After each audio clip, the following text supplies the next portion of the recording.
Dito tayo sa kabila po.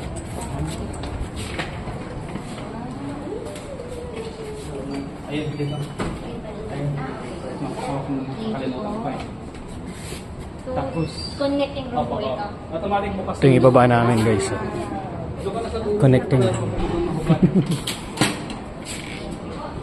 Dalawa yung kwarto mo ha? Yes po.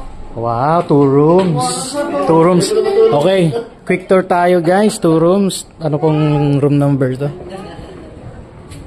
This is the room 355A of Astoria Current, Boracay.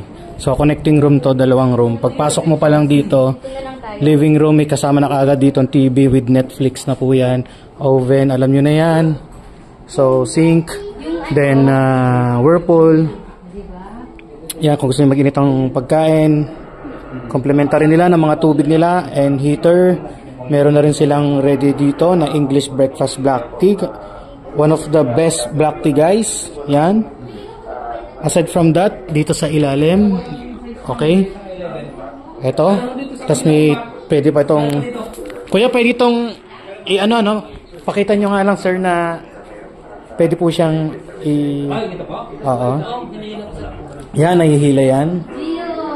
Salamat sir. Ano po pangalan niyo sir? Ryan. Si Sir Ryan po ng Astoria Current. Tas TV, ayan o.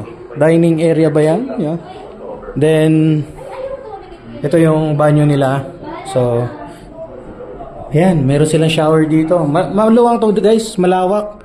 Compared dun sa Astoria, Boracay, mas maluwang dito.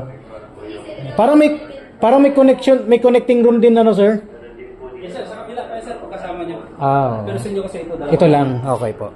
So ito, meron din kaming bathrobe, naka-ready na guys.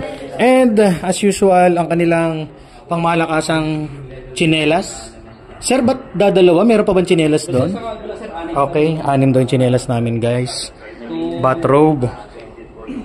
And telephone. Ito yung bedroom namin.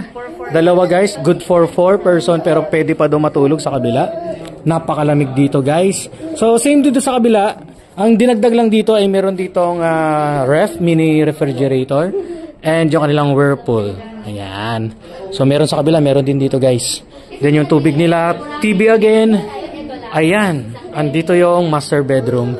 At syempre, sa part na to, itong connecting room na to, makikita nyo dito yung additional na mga tsinelas at bathrobe.